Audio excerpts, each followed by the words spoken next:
오늘도 축복의 원리 그런 제목으로 하나님의 말씀을 전하겠습니다.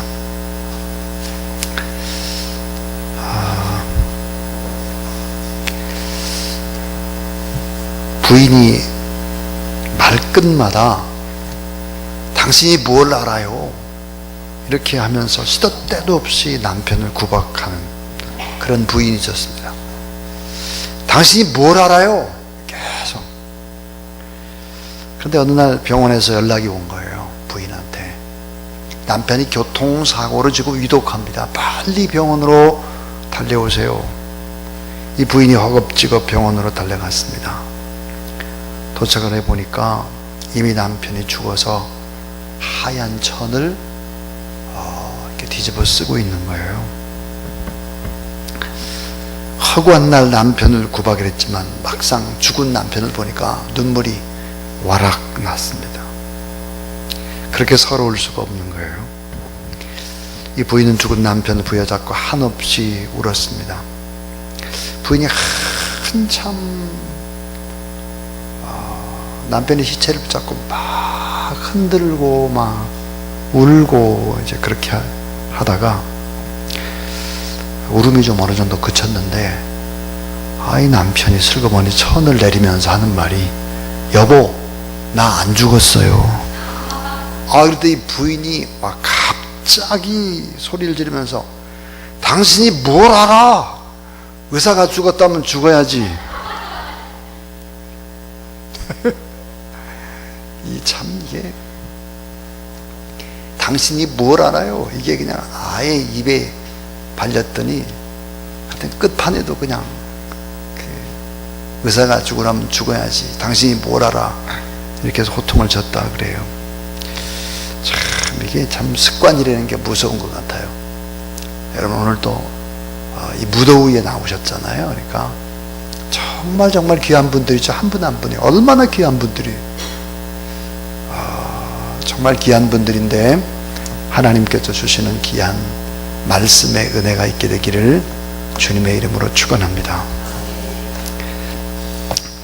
성경은 경영학 교과서입니다 라는 책이 있습니다. 이 책의 저자 잭 하트만이라고 하는 사람은 1974년에 회사를 하다가 망하게 됩니다. 그리고 신경쇠약에 걸려서 정신질환에 시달리게 됩니다. 그러던 어느 날 한 전도자를 통해서 예수 그리스도를 믿게 되죠. 당시 이 잭 하트만은 전도한 한 사람은 이렇게 말을 했습니다. 당신이 찾을 수 있는 유일한 돌파구는 하나님께 있다. 성경책 속에 그 답이 있다. 이렇게 말을 했습니다. 이 하트만은 그때부터 성경을 샅샅이 뒤져서 하나님의 부요와 하나님의 번역의 법칙들을 연구하기 시작을 했습니다. 그리고 그 진리를 삶에 적용하며 나가기 시작을 했죠. 그래서 자연히 이 부채, 빚을 청산할 수 있었고 신경쇠약에서 치료를 받을 수 있었다 그럽니다. 그게 이 잭 하트만은 이제 하나님께로부터 은혜를 다른 사람과 나눠야 되겠다. 창세기부터 요한계시록까지 하나님의 말씀을 다 뒤지면서 어떻게 하면 부자가 되고 풍요롭고 아름답게 인생을 살 수 있을까? 그런 법칙들을 수없이 연구를 한 거죠. 처음에는 세 사람이 모여서 이 성경 공부를 시작을 했는데 시간이 지나자 사업하는 사람들이 모이기 시작을 했고 이 숫자가 1000명이 넘어갔습니다. 결국은 목회자를 초청하게 되고 교회를 세우게 되었습니다. 그래서 성경은 경영학 교과서입니다. 인생이 행복해지고 가난해서 부유하게 되는 경영학 교과서. 성경은 축복의 교본입니다. 성경은 경영학 교과서라는 책을 쓰게 되었습니다. 저도 여러 번 읽어봤죠. 여러 번. 자, 여러분 세상에는 빈부가 섞여 있죠. 그리스도인 중에 부자도 있고 가난한 사람도 있습니다. 자, 하나님은 가난한 자도 사랑하지만 부자도 물론 사랑을 합니다. 모두 다 사랑하시죠. 인류의 모든 죄를 구속하시고 인류를 향한 모든 저주를 다 담당하시고 속량해 주신 하나님께서 고린도서 8장 9절에 우리 주 예수 그리스도의 은혜를 너희가 알거니와 부요하신 자로서 너희를 위하여 가난하게 되심은 그의 가난함을 인하여 따라하세요. 너희로 부욕해 하려 하심이니라. 우리가 이 땅의 삶을 살아갈 때 부요하게 살아가는 것이 하나님의 뜻이라는 사실을 믿으시기 바랍니다. 부요해야 돼요. 영적으로 부요해야 돼요. 영적으로 성령 충만하고 영적으로 부유해서 다른 사람을 위해서 축복으로 기도할 수 있어야 돼요. 영적으로 부유한 사람이 물질적으로 부유해가지고 다른 사람한테 막 나눠주는 축복의 통로가 되는 그런 여러분이 될 수 있길 주의 이름으로 축원합니다. 지혜도 많아야 돼. 지혜도 이 지혜도 많아가지고 막 다른 사람들을 상담해주고 좋은 얘기를 해주고 할 수만 있다면 지식도 지혜도 또 건강도 다 좋아서 우리 주변의 사람들이 다 복을 받고 주변의 사람들이 잘 되는 걸 보고 나도 덩따라 잘 되고 기뻐하고 즐거워하고 행복하고 만나면 기쁘고 이런 은혜가 우리의 삶 가운데 넘치게 되길 주의 이름으로 축원합니다.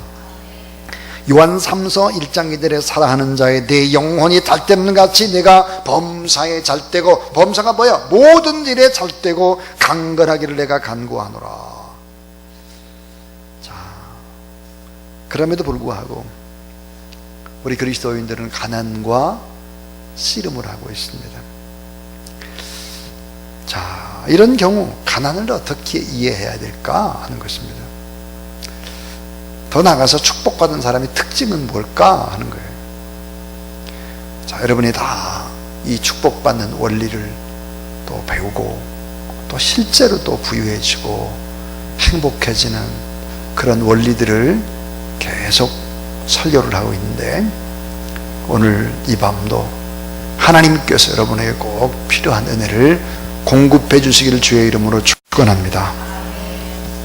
자, 첫 번째입니다. 첫 번째는 주님을 더 잘 섬기기 위해서 자발적으로 선택하는 가난이 있습니다. 주님을 더 잘 섬기기 위해서 자발적으로 선택하는 가난이 있다는 거예요. 하나님을 더 영화롭게 하고 더 많은 사람들을 섬기기 위해서 스스로 가난의 자리로 들어가는 사람들, 그 대표자가 누굴까요? 선교사님들입니다. 선교사님들. 예수 그리스도는 인류를 부유하게 하시려고 가난한 자리를 자처했다 그래요. 예수님은 창조자 우주 만물의 주인이지요. 부도 기도 종기도 영광도 권세도 다 우리 주님의 손에 있습니다. 그럼에도 불구하고 가난하게 되시면 그의 가난함을 인하여 너희로 부욕해 하려 하심이니라. 예수 그리스도를 믿는 사람들이 다 부유해지도록 그렇게 스스로 가난의 길을 걸어간 것입니다. 억지로 가난의 길을 걸어간 것이 아니라 기쁨으로 선택하는 가난의 자리였다 그랬습니다. 그래서 고린도서 6장 10절에 보니까 따라해 주세요. 근심하는 자 같으나 항상 기뻐하고 가난한 자 같으나 많은 사람을 부유하게 하고 아무것도 없는 자 같으나 모든 것을 가진 자로다. 이게 얼마나 무지무지한 얘기예요. 근심하는 자 같으나 기뻐하고. 여러분, 기쁨에도 종류가 있습니다. 급히 못해요. 영혼의 구원을 위해서 안타까워서 막 눈물을 흘리는 사람, 구원을 위해서, 이 사람 진짜예요. 근심하는 자 같으나 항상 기뻐하고 가난한 자 같으나 많은 사람을 부유하게 하고 아무것도 없는 자 같으나 모든 것을 가진 자로다 그랬습니다. 오늘도 많은 사람들이 주님 가신 그 길을 가기 위해서 순명과 정결과 청빈과 헌신의 삶을 살아가고 있습니다. 이탈리아의 성 프란시스는 12세기 당시의 모든 사람들이 세상적인 것을 위해서 하나님의 영적인 가치를 잃어버리는 것을 안타까워했죠. 그래서 세상의 물질보다 더 중요한 것이 있다는 사실들을 보여주고 주님을 닮기 위해서 스스로 청빈의 삶을 살아갑니다. 하나님께서 프란시스에게 가난하게 되라, 가난을 요구한 것이 아니라 그는 스스로 우리 주님과 복음을 위해서 가난한 자의 자리로 들어갔던 것입니다. 그래서 청빈과 성결의 삶을 자초한 것입니다. 이번 주 주보에 제가 스스로 가난의 자리로 라고 하는 칼럼을 썼습니다. 한번 제가 읽어보겠습니다. 예수님은 최고의 귀중한 선물인 황금과 유황과 몰약을 첫 번 생일날 받으셨습니다.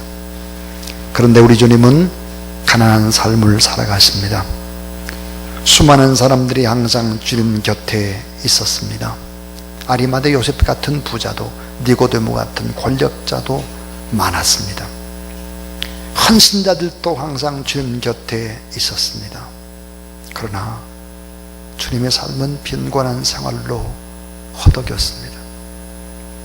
새도 거찰 집 있고 여우도 굴이 있는데 가난을 선택해서 머리 둘 곳이 없으셨습니다. 스스로 낮아지시고 가난한 삶을 자처하셨죠. 십자가에 못 박혔을 때에는 통으로 짠 옷 한 벌 뿐이었고 그것마저 제비를 뽑아 빼앗아 갔습니다. 우리 주님은 가난의 길을 가시면서 인간의 고난을 몸으로 체득해 나가셨습니다. 가난한 자들을 친구로 얻으셨습니다. 목공소에서 막노동꾼이셨고 호르몬이 모시고 여러 동생들을 먹여 살려야 했습니다. 주님이 사시던 토담집에는 사랑의 웃음소리가 떠나지 않았을 것입니다. 황제도 부러워했던 재산이 가난이 아닐까요? 주님은 알고 계십니다. 진정한 행복은 가난을 선택하고 낮은 자로 감사하며 사는 것입니다. 황제가 제일 부러워했던 게 뭘까? 그 재산이 가난이라는 거예요. 가난. 여러분, 우리가 너무 가난 때문에 낙심하고 좌절할 필요는 없습니다. 부유하신 주님을 믿는다면, 부유하신 주님을 의지하고 살아간다면 우리는 그렇게 비굴해질 수는 없는 것이죠. 자, 그래서 주님을 더 잘 섬기기 위해서 자발적으로 선택하는 가난이 뛰는 거예요. 이게 축복입니다. 이게 오늘날 한국교회의 가장 큰 문제가 무엇입니까? 라고 묻는다면 가난을 자처하지 않는 사람들 때문에 문제입니다. 큰 교회는 다 문제입니다. 보통 문제가 아닙니다. 여러분 잘 모릅니다. 사람들은 잘 모르죠. 주사랑교회가 얼마나 좋은 교회고 모범적인 교회라고 하는 것을 여기에 몸담아 있을 땐 모릅니다. 나중엔 알게 될 것입니다. 자, 두 번째 이야기입니다. 두 번째는 따라해 주세요. 성숙한 영성을 위해 가난의 시험을 통과해야 할 때가 있습니다. 성숙한 영성을 위해서는 가난의 시험을 통과해야 된다는 거예요. 하나님께서 가난의 시험을 통과하라. 가난의 시험을 통과하지 않으면 부유해질 수가 없다 하는 거예요. 가난의 시험을 통과해야 돼요. 하나님은 욥이라는 동방의 의인, 예상할 수 없는 고통과 곤고함에 빠질 수밖에 없었죠. 자, 이 하나님께서 욥을 사단을 통해서 계속해서 막 시험을 합니다. 욥기 23장 10절에 나의 가는 길을 오직 그가 하시나니 그가 나를 단련하신 후에는 내가 정금같이 나오리라. 성숙한 영성을 위해서 때로는 고난도 주고 가난도 주고 질병도 주고 억울함도 당하고 이렇게 하게 만드는 거예요. 이게 성숙함을 위해서. 근데 믿음이 없는 사람들이 그런 어려움을 당하면 팔팔 뛰죠. 하나님이 안 계신가 봐. 하나님이 나를 사랑 안 하나 봐. 하나님이 나를 미워하나 봐. 왜 나만 그래? 어리석은 사람들이. 로마서 8장 17절에 자녀이면 또한 후사 곧 하나님의 후사요 그리스도와 함께한 후사니 우리가 그와 함께 영광을 받기 위하여 알아해 주세요. 고난도 함께 받아야 될 것이니라. 고난이 없이 어떻게 부유해지며, 고난이 없이 어떻게 감사가 터지며, 고난이 없이 어떻게 주님의 영성을 닮으며, 고난이 없이 어떻게 사람들을 넉넉히 끌어안는 지도자가 되며, 고난이 없이 어떻게 좋은 어머니 아버지가 되며 선생님이 되며, 불가능한 얘기들이죠. 그래서 베드로전서 4장 13절 14절에 오직 너희가 그리스도의 고난에 참여하는 것으로 즐거워하라. 이는 그의 영광을 나타내실 때 너희로 즐거워하고 기뻐하게 하려 함이라. 너희가 그리스도의 이름으로 욕을 받으면 복 있는 자로다. 영광의 영 곧 하나님의 영이 너희 위에 계심이라 그랬습니다. 우리가 그리스도의 고난에 참여할 때 보면은 저 사람이 하나님의 영이 있나 없나를 알 수 있는 것입니다. 여러분, 얼마나 예수 그리스도를 믿으면 부유해지고 사람들이 달라지는가 하는 것을 신앙생활을 그냥 교회 안에서 걸렁걸렁 하는 사람 잘 모를 수 있어요. 오늘 제가 송파경찰서 교회에서 맥주 감사 예배를 드렸어요. 근데 저한테 기도회를 인도해달라 이제 그래서 저희가 갔어요. 근데 명성교회의 안수집사님이 지금 경찰서의 서장이세요. 여러분, 송파경찰서는요 31개 경찰서, 우리나라에 있는 31개 경찰서 가운데 가장 큰 경찰서입니다. 이 경찰서 직원과 경찰관이 몇 명일까? 1008명이라고 그래. 1008명. 그래서 경찰서장이 그러더라고요. 자기가 안수집사님인데 오늘 명성교회 목사님도 오시고 찬양팀도 오고 그래서 자기가 너무너무 기쁘다고. 그런데 이 송파경찰서는 동양에서 제일 큰 경찰서라고. 자기가 그런 게 아니라 실제 그렇게 크대요. 근데 이 송파가 정말 살기가 좋은 곳이라고. 자기가 경찰서장이라 그런 게 아니라 정말 그렇다고. 그럼 왜 그러냐고. 이 강남 3구 가운데 교회의 개수가 제일 많다는 거예요. 그러면서 이런 얘기를 했습니다. 가난과 질병과 범죄의 문제는 다 영적인 문제다. 그러면서 예를 하나 들기를, 일반 교도소에서 죄수들을 가둡니다. 그리고 실형을 이제 받고서 그 연수를 다 채우는 거예요. 그래서 5년 언도를 받았다 그러면 5년 동안 이제 감방에 사는 거죠. 그리고 이제 풀려 나옵니다. 세상으로. 그러면 5년 또 10년 7년 뭐 이렇게 교도소에 있다가 다시 나오게 되면 다시 범죄해서 잡혀오는 경우가 몇 프로일까? 50%쯤 된대요. 50%. 그러니까 교도소 안에서 변화 안 되는 거예요. 이게. 그런데 여주에 가면 아가페 재단에서 하는 소망교도소가 있습니다. 소망교도소.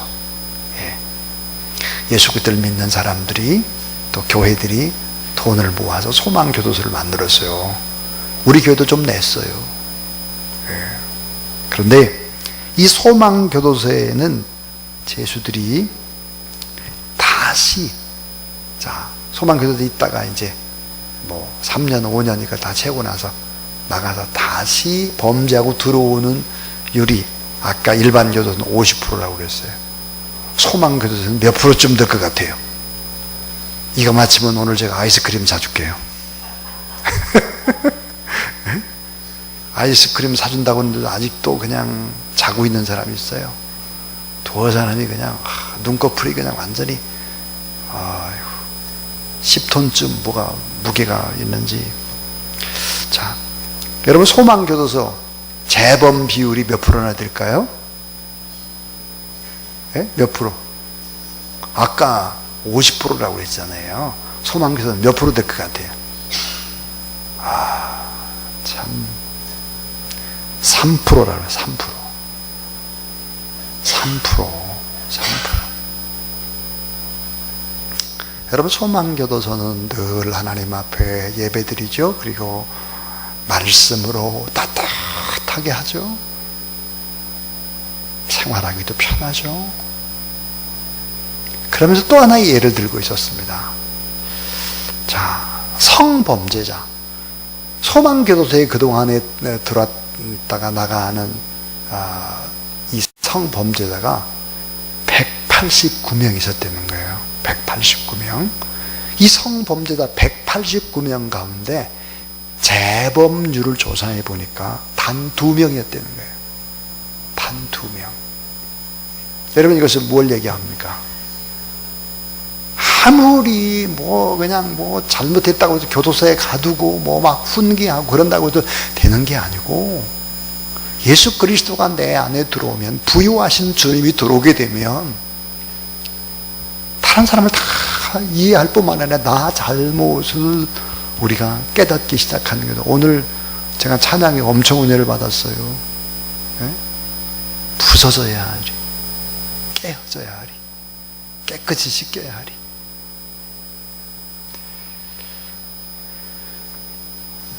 그 글을 작시한 분이 누군가 하면 김소엽이라고 하는 시인이세요. 김소엽. 얘기가 빗나갔어요. 자, 여러분 예수 그리스도를 믿으면 사람이 달라질 수밖에 없는 거예요. 달라지고 변화될 수밖에 없는 거죠. 그래서 하나님께서 성숙한 영성을 위해서 우리에게 일부러 어려움을 줄 때도 있어요. 가난을 통과하게 할 때도 있고 아픔을 겪어 가도록 할 때도 있다 하는 것입니다. 자, 마지막 세 번째 이야기예요. 마지막 세 번째 이야기는 영적인 법칙을 무시할 때 오는 가난이 있다는 거예요. 영적인 법칙을 무시할 때 가난이 온다는 거예요. 영적인 법칙을 무시하면 안 되는 거죠. 그 영적인 법칙이 뭘까요? 하는 거예요. 이 영적인 법칙을 무시하면 가난해져요. 그게 뭘까? 여러분 다 아는 거예요. 하나는 11조의 법칙이죠. 11조의 법칙. 말라기 3장 8절부터 9절, 사람이 어찌 하나님의 것을 도적질하느냐. 그러나 너희는 나의 것을 도적질하고도 이걸 모른다는 거예요. 그래서 너희가 저주를 받았다는 거예요. 11조. 이 11조를 드리는 것은 하나님의 소유권을 인정하는 것입니다. 하나님의 소유권이란 뭐예요? 모든 것이 다 하나님의 것입니다. 그걸 인정하는 거예요. 다 동산에 있는 모든 나무에 있는 실과들을 다 먹으래요. 그런데 중앙에 있는 실과만은 먹지 말라. 왜? 모든 것을 다 내 건데 그 중에 중앙에 있는 실과 하나는 그걸 남겨둬라 하는 거죠. 그게 뭘까요? 로드십이에요. 로드십. 하나님의 주권입니다. 11조는 뭘까요? 물질의 선악과인 것입니다. 11조는 종자와 시옷과 같은 것이고 11조는 축복의 기반과 같은 것이죠. 하나님은 내린 동산에 있는 모든 나무의 실과를 다 맡겨주셨고 동산 중앙에 있는 실과만은 하나님의 소유로 따먹지 말 것을 요구했습니다. 모든 것들이 다 하나님의 것인데 이 모든 축복과 풍요와 평강과 안식을 다 누리도록 했지만 단 한 그루만은 하나님께서 소유권을 인정해 달라고 하셨습니다. 하나님은 11조뿐만 아니라 10의 9도 하나님의 것입니다. 그런데 10분의 1을 드리면 전체를 다 드리는 것으로 인정을 해서 더 복을 주겠다는 거예요. 그래서 11조를 먼저 드릴 때 나의 10의 구를 풍성케 더 채우신다 그랬습니다. 그래서 말라기 3장 10절에 보니까 만군의 여호와가 이르노라 너희의 온전한 11조를 창고에 들여 나의 집에 양식이 있게 하고 그것으로 나를 시험하여 내가 하늘문을 열고 너에게 복을 쌓을 곳이 없도록 붙지 아니하나 보라 라고 말씀을 하셨습니다. 이 가난해지는 이유, 이 11조를 자꾸 이렇게 잘 안 하고 떼어먹고 막 이렇게 하면 안 되는 거죠. 또 하나는 과도히 아낄 때입니다. 과도히 아낄 때. TV 톱 탤런트 가운데 최수종 씨가 불우한 형제들을 돕는 데 열심히 라고 하죠. 골프 선수 최경주 재단을 만들죠. 그리고 전 대통령 이명박 대통령도 300억 이상의 재산을 집안채만 남기고 사회에 환원을 했죠. 구제와 선교를 성경은 하나님께 구워주는 수지 맞는 일이다 그랬습니다. 하나님께 구워주는 수지 맞는 일이다 이렇게 말했어요. 그래서 여러분 마태복음 19장 21절 내가 온전하고자 할진대 가서 내 소유를 팔아 가난한 자들에게 주라 그리하면 하늘에서 보화가 내게 있으리라 그랬습니다. 자, 신명기 15장 11절에 땅에는 언제든지 가난한 자가 그치지 아니하겠으므로 내가 내게 명하노니 너는 반드시 내 땅 안에서 내 형제 중 곤란한 자와 궁핍한 자에게 내 손을 펼지니라 그랬습니다. 그러니까 과도히 아낄 때 이게 가난이 온다는 거예요. 과도히 아낄 때 우리가 하나님 앞에 선행을 베풀고 구제하고 선교하는 걸 하나님 앞에 구워주는 거예요. 하나님 앞에 구워주면 어때요? 이자가 막 붙어요. 이자가. 그래서 어때요? 구제를 좋아하는 자는 풍족해질 것이며 남을 윤택하게 한 자는 윤택하여지리라 그랬습니다. 여러분 우리가 또 구제를 하고요 선교를 하게 되면 어떻게 될까요? 이것도 잘 생각해 보셔야죠. 이사야 58장 8절부터 9절을 보니까 그리하면 내 빛이 아침과 같이 비칠 것이며 따라하세요. 내 치료가 급속할 것이며 내 의가 내 앞에 행하고 여호와의 영광이 내 뒤에 호위하리니 네가 부를 때에는 나 여호와가 응답하겠고 네가 부르짖을 때에는 내가 말하기를 여기 있다 하리라. 그렇습니다. 이게 뭘까요? 우리가 하나님 앞에 구제하고 선교하는 것은 치료가 급속할 것이다 그랬어요. 그러니까 누가 병들었잖아요. 뭐 암에 걸렸거나 뭐 아프거나 이럴 때는 어때요? 구제하고 선교해야 되는 거예요. 그래야 어때요? 치료의 속도가 빨라져. 그리고 어때요?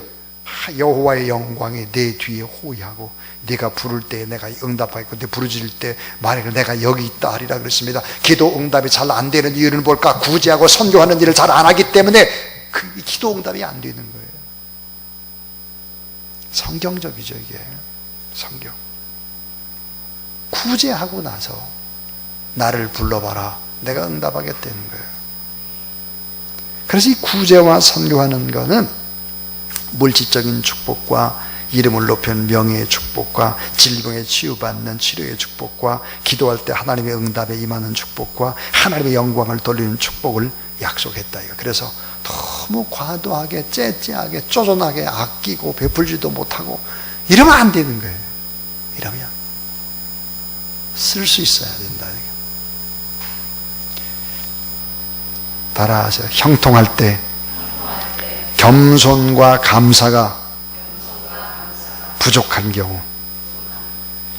자, 일이 막 잘 되는데 감사하네.